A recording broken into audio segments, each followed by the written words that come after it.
손흥민의 거취가 불분명해진 상황입니다. 여전히 이적설들은 계속 쏟아지고 있습니다. 아무리 봐도 해외 기자들이 의무적으로 일을 해야만 하기 때문에 나오는 게 아닐까 싶습니다. 오로지 토트넘 구단은 수익만을 우선하는 구단이니까 추측으로 손흥민과 사우디를 연관만 시키고 있습니다. 손흥민의 거취가 불분명해진 건 맞기는 합니다. 토트넘 구단을 보면 무엇이든 선택할 수 있을 것 같기 때문에 손흥민을 팔겠다는 수뇌부의 의견도 분명 존재할 거라고 봅니다. 그리고 새로 부임한 토마스 프랭크 감독도 확신이 있지 않고서야 이 위험한 구단을 선택할 리가 없겠죠. 물론 브렌트포드에서보다 훨씬 많은 연봉을 받는다는 것도 무시할 수 없었을 것입니다. 앞으로의 성공 여부를 떠나서 토트넘의 감독이 된 것만으로도 자신의 가치를 업그레이드 시켰고 이제 51살인 앞으로도 앞날이 창창할 테니까요. 이 감독이 손흥민 한 선수 때문에 이 팀을 선택했을 리는 없습니다. 현재 토트넘 선수들의 평균 연령은 굉장히 낮아졌습니다. 그래서 좋게 말하면 신구의 조화가 맞춰지고 있습니다.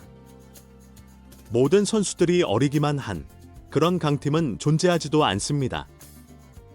손흥민을 제외한 상태로 토트넘의 주요 선수들의 평균 연령은 약 24살입니다. 토트넘 스쿼드에서 평균 23세 이하로도 충분히 팀이 꾸려질 수 있을 정도입니다. 비카리오 골키퍼, 스펜스, 드라구신, 반더벤, 우도기, 아치 그레이, 베리발, 클루셉스키, 존슨, 윌슨 오도베르. 내 스트라이커는 그냥 솔랑케 두죠. 팀이 꾸려질 수 있다고 했지 막강한 전력이라고 하지는 않았습니다. 이렇게 어린 선수들만 키웠다간 정말 강등을 당하겠죠. 토트넘은 다음 시즌 매우 큰 욕심을 낼 것입니다. 한 시즌 17위를 한 팀이 다음 시즌에 10계단 이상 순위를 올린 팀이 어디일까요? 자, 10계단이 뭡니까? 탑 6는 챔피언스 리그 진출이 불가능하기 때문에 최소 5위를 목표로 해야 합니다. 그러면 12계단을 껑충 뛰어오르는 건데, 자 살펴봤습니다. 노팅엄 포레스트가 2년 전에 강등 직전 17위였는데 이번 시즌에 7위를 하면서 10계단 순위 상승을 이뤄냈습니다. 사실 13계단까지도 가능했었는데 뒷심 부족이었죠. 2018에서 19 시즌의 울버햄튼도 예를 들 수 있을 것 같습니다. 승격하자마자 7위를 해버리는 파란을 일으켰으니까요. 이재성이 소속된 마인츠도 예를 들 수 있을 것 같습니다. 지난 시즌 강등팀과 승점이 2점 차이밖에 나지 않을 정도로 위기였는데 마지막 2연승을 하면서 13위까지 올랐는데 올 시즌에 6위를 해버리면서 유로파 리그에 진출할 수 있게 되었습니다. 이렇게 스포츠는 기적이 늘 존재합니다. 토트넘이 17위를 했다고 해서 프랭크 감독이 몇 계단만 올라도 성공했다고 볼 수 없지요. 다음 시즌도 최소 목표는 챔피언스 리그 진출이어야 합니다. 토트넘이 17위로 추락을 했지만 선수들은 다 이유가 있었다고 하면서 리그 순위는 잊으려고 하고 있고 유로파 리그 우승만을 기억하고 있습니다. 하지만 토트넘 과거 감독이었던 레드넵은 쓴소리를 내뱉고 있더라고요. 17위를 기록한 건 납득 불가고 분명 감독에게 문제가 있는 건데 선수들이 마치 연기하듯 감싸고 있다면서요. 자, 근데 토트넘이 17위를 한 게 그렇게 충격적인지는 저는 잘 모르겠습니다. 한 시즌을 집중적으로 봤을 때지 엔지 감독이 말은 리그도 중요하다고 했지만 그때마다 출전하는 선수들이 베스트 멤버의 레벨과 차이가 많이 있었고 수비 조직력이 형편없었기 때문에 일어난 일이었습니다. 반더벤, 로메로가 있을 때와는 극명하게 다른 팀이었습니다. 단지 엔지 감독은 고집을 부렸다는 게 문제였죠. 전력이 떨어지고 선수들의 스타일이 달라졌다면 그에 맞게 전술의 변화를 줘야 하는데 힘만 좋은 수비수를 패스 감각 뛰어나고 조율도 되는 랭킹 1위 국가의 주전 센터백과 똑같이 뛰게 하려고 했으니까 말 다 했죠. 이제 나이까지 꽤 있는 저가형 멀티 포지션 선수와 매우 젊은 멀티 포지션 선수를 유럽 축구에서 가장 빠른 왼발 센터백 선수가 출전할 때 똑같이 전술을 구사하려고 하니까 이 지경이 된 겁니다. 토트넘 구단은 그래서 유연한 감독을 모셔왔습니다. 이 또한 다 시행착오였습니다. 토트넘은 포체티노 시절부터가 기준인데 공격 전술보다 명장이 중요하다고 해서 포체티노를 경질시키고 수비 전술의 명장 무리뉴 감독을 영입했고 명장보다 상대적 성과를 내는 효율을 구사하는 감독을 데려왔고 아니다. 명장이면서 효율까지 구사하는 감독을 데려왔고 아니다. 그냥 공격 전술이 맞는 것 같다 해서 명장인 척하는 뜬금없는 감독을 데려왔고 그것도 아니다. 공격 전술을 기반으로 하면서 유연한 선수 관리까지 되는 상대적 성과를 낸 토마스 프랭크 감독을 데려온 것입니다. 구단은 시행착오를 많이 겪었습니다. 7년의 흐름 동안을 보면 납득은 가는 선택입니다. 이렇게 어수선한 토트넘에 부임한 프랭크 감독의 확신은 어떤 것일까요? 그의 구상에 손흥민은 꼭 필요하며 손흥민이 그대로 캡틴으로 남아줘야 하는 게 중요하다고 생각할지를 모르는 상황입니다. 브렌트포드와 다르게 토트넘 구단은 단번에 성과를 내야 하는 구단입니다.